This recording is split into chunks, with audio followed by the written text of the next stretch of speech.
Hello, people. Salutations. My name is Jordan. My name is Max. And we are the OST reviewers. Indeed we are, yes. And today we're going to be talking about the Kill la Kill soundtrack. Yes, we are a fledgling YouTube channel here to regale you with our reviews of various soundtracks for various anime. And yeah, we thought we would begin with Kill la Kill, which we both hold in high esteem. Yes. A great show of scantily clad buxom females prancing about in stripper suits. It's good stuff. It's good stuff. and this guy, Max, is the one who introduced me to Kill la Kill. Yes, I did. And it wasn't over yet. It was like the winter that it came out, and I didn't watch it for whatever reason. What's wrong with you? I don't know. When he showed me the first couple of episodes, the first thing that really struck me was the soundtrack. Yeah. I mean, the strings are like kind of MIDI, but they were... It just fits. The soundtrack is Kill la Kill. I don't know any other way to really describe it. I just find it really well. It fits really good with the tone of the show and just all the craziness, and it's just, there's a lot of satire and humor in it. It's just used beautifully. It's made by the composer, it's great, and the director used it well. I agree wholeheartedly. It's got that, it's a bosom buddy of the show itself. Bosom being the operative word here given the subject matter. But no, they're both so high octane and just crazy, and they fit each other so well, which I think maybe segues into my first gripe with the soundtrack. There's a lot of great standalone tracks, but it's so much a companion piece to the show that some of them don't stand on their own quite as well. In the heat of the moment, like with, Ryoko transforming into her, regalia and all that, invigorating. Like, Don't Lose Your Way, whenever that plays, I just, I am just infused with energy, basically is what it boils down to. And all the renditions of Don't Lose Your Way instrumentally. The instrumental. Every single one of them. I gave it 5 stars. Likewise, yeah. And this may be a good time. We're completely ad-libbing. This is pure spontaneity. So we don't have an order of operations, but now we'll tell you, we have sort of like a ranking system on a scale of 1 to 5 stars. Yes. Not the most original, but, and we go through the whole soundtrack. We give each track a score, then we each individually average out our scores to the soundtrack, and then we kind of fuse them together to give one solid score, which we will reveal at the end. So, yes, big reveal. The big reveal, it's dramatic stuff. But so as we keep going here, just to get the ball rolling some more. So, are there any specific soundtracks outside of Don't Lose Your Way that you just have a passion for? Well, I would have to say it's another song. Oh, I remember that one, yeah. Alright. So tell me about that one. What do you make of it? It's just such a happy song, and the lyrics are really touching to me. And the instrumental of it, like it's a really feel-good song you could study to and like clean your room to. Till I Die makes everything great. And it's like the singer really puts his all into it, and I can feel that, and the instrumental behind it really makes it incredible. And in supplement, the Kill la Kill soundtrack has some weird names. It does. I was scrolling through and they're bizarre. Yeah. Like just this weird amalgamation of like Japanese and English and like kanji, symbols. LL. Oh, it's peculiar like stuff. Kill, kanji, something. It's bizarre. It boggles the mind. Yeah. Yeah. But what we're doing now, we're ad-libbing. There's a song that's called Ad-lib, but... Which I love, actually. Yes. Which I thought would be more spunky and weird. It's really just an instrumental version of I Want to Know, which is the obligatory sad track of all of Kill la Kill. They only have like one sad track, which I think speaks to the nature of Kill la Kill. It doesn't take itself that seriously, not very brooding. I also love the self-awareness, because whenever they use the sad track, they keep reusing the chorus, which talks about being alone in the rain. Like they're making fun of the fact that they're being overly dramatic.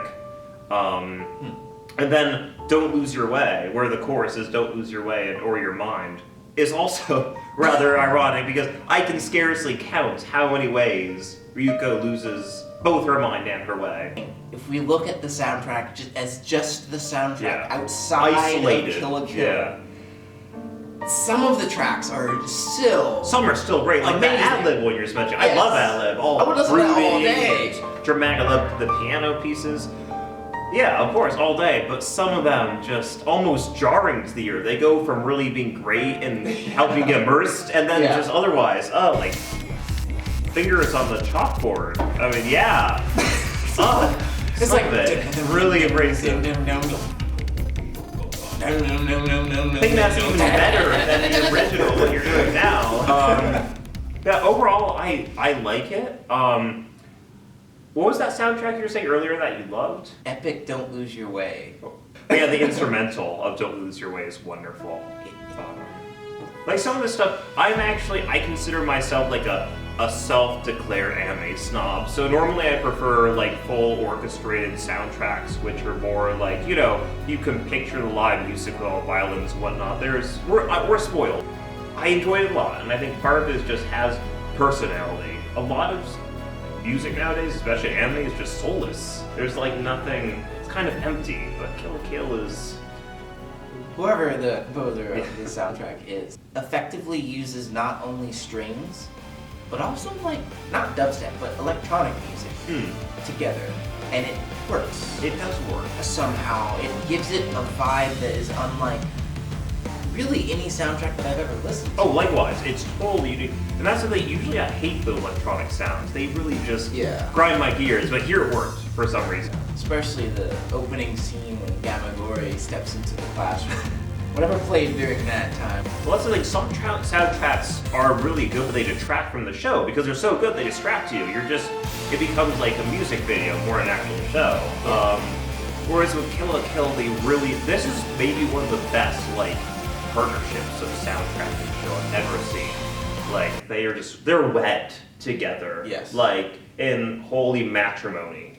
My final score, all told, was a 2.9, and yours was a... Mine was a 3.8. Okay, the ones that I really didn't like, I don't think I gave any ones, but I gave a handful of twos. I gave like 7 or 9 ones, I think. I gave a deluge of ones. I wish I would have been able to do that. I'm just, the reason person. I give twos is it's like, I mean, I could listen to this. I would never do it, but like I could. Some of the tracks I guess someone in the world might like. That's like my logic. But Max is very critical, so I love his score because it's and I'm not necessarily more critical. And there's some soundtracks where Jordan will give a lower score than I would. It's a lot of it's personal preference, which is good. We'll see. We'll see. Only time will tell. But for me, the rule of thumb is if it's something I would listen to, well, you described the two activities that like populate my whole life at this point, homework and cleaning. So if I'm doing one of those two things and that's a soundtrack I'll pick out to listen to, it gets a 4 or 5. If it's something that I think is not good, then a 1. If it has some redeeming qualities, a 2. And if it's like on the cusp of being like recreational listening music but doesn't quite make the cut, I'll give it a 3.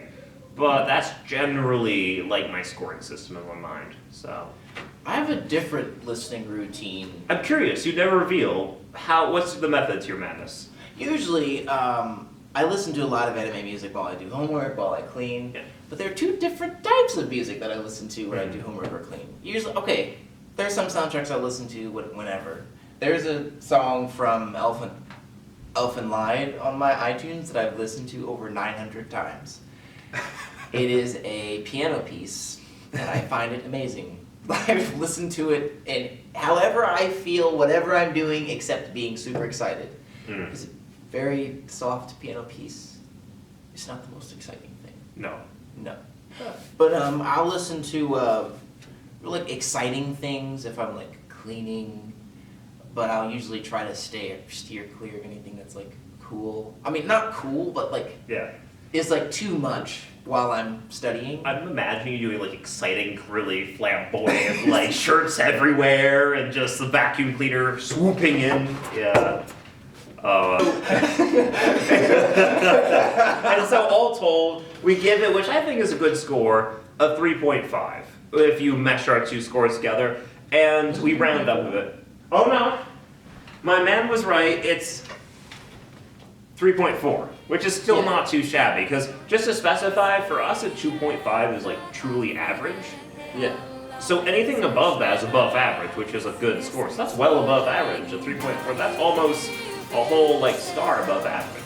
Yeah. Which is good. We love the soundtrack, we love the show. We never mentioned Blooming Brands, which is one of the most like well-known tracks from here. I just want to give a little shout out to that, because I really enjoy that one. It's a very Maybe not as much as most people, but that's like a worthy mention. Right. And hopefully we'll get some viewership. If you enjoy our videos, please alert your friends, either in real life or your virtual compatriots, to come flocking forth to our channel. And what we really want from this YouTube channel is not just for you to watch us, say, and give us a like and a favorite and subscribe, which So give us those things. should Please do anyway. You should do anyway, yeah. I think starting a conversation in the comments section, Oh, yeah. getting a community. We just want to build an anime music appreciating community. That's really our goal here. We just want to know what you think and what your favorite tracks are. Feel free to leave those below. Yeah. But a place for all those other people who listen to anime soundtracks as they clean and do their homework. So, Yes. Or whatever activity. Maybe you roller skate to anime soundtracks. Yeah. Maybe you sleep to them. Maybe you drive to work bouncing your "Don't Lose Your Way" in your Yeah. new speakers. Precisely, to your Ferrari. Or your Honda Civic. Probably more likely a Honda Yeah, Civic. Honda Civic. That's what I drive. Yeah, probably a Honda Civic. I think that's it. Our score is a 3.4. 3.4, yeah. And we will see you next week with a brand new soundtrack review. All right. Farewell, fantastic people. All right.